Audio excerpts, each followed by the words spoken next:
Chapter 31.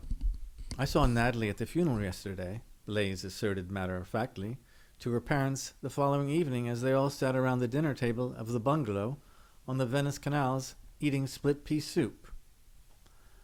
"Honey, I think you're a bit confused," Helena said as she gently tried yet again to separate facts from fiction for the benefit of her highly imaginative young daughter. "The funeral was for Natalie. Now, you couldn't have very well seen Natalie at her own funeral, could you?" "But I did see her. She was wearing her yellow sari, and she was with a ginormous black dog." Blaise emphasized the point adamantly, even as she spread wide her arms to indicate the sheer enormity of the dog in question, and in doing so inadvertently knocked over a full glass of milk.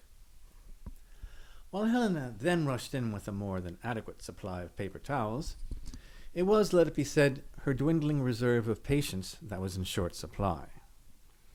Hadn't she known full well and from the beginning that it would be a grave mistake to tell Blaise about the death of the child's much-beloved dentist? What, Eleanor wondered, had ever possessed her to listen to Alice anyway? Alice, whose lapses in better judgment had been commonplace throughout her entire life. And so it was with mounting frustration at her stupidity that Helena had reached the breaking point and had lashed out uncharacteristically at Blaise. "You didn't see Natalie. You didn't see a big black dog either. You love Natalie, and you miss her, but you didn't see her."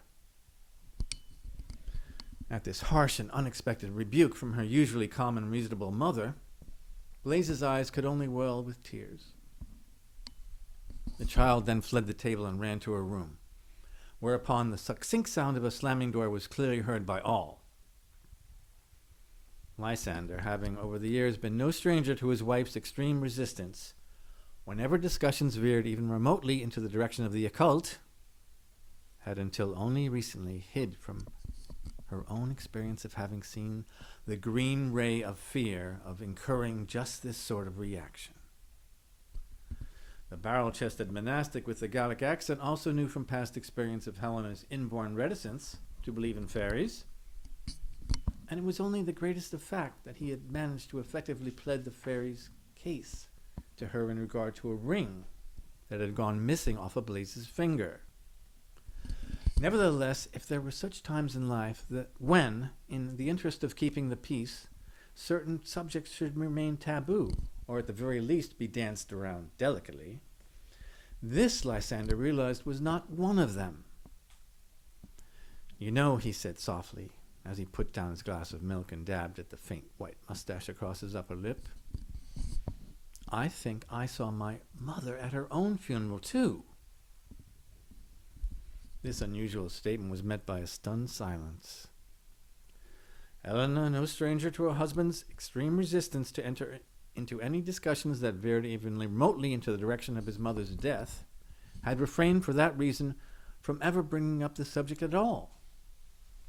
The death of Lysander's mother had been, after all, a tragic affair, and one made all the more so by Lysander's unfounded feelings of personal responsibility in regard to it, in spite of the fact that he had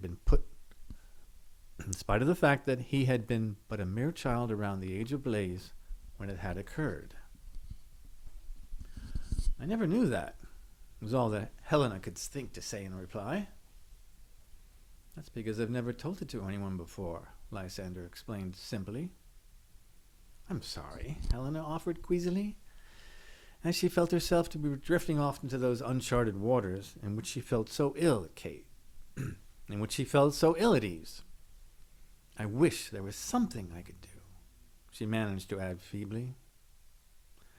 "But there is," Lysander reassured her on a brighter note. "Oh?" Helena answered quietly, uncertain as to whether she would be up to the task. But Helena needn't have worried, for Lysander's request did not veer even remotely into the direction of the occult. If anything, was nothing short of a most comfortable, down-to-earth call for what Helena had to practice best in life: common sense. Go to Blaise and tell her everything's all right. Tell her you're the one who was a bit confused. But on that second thought, you really do believe she saw Natalie at the funeral? Helena then nodded in assent and rose as if to go, but not before Lysander had grabbed her wrist and added in deep earnest, one more sensible admonishment. Tell her that Natalie will never forget her because she's too good to be forgotten. And with that, Helena took her cue and hastened off with these comforting words to her crying child. Afterward, she rocked her gently in her arms and sang her lullabies.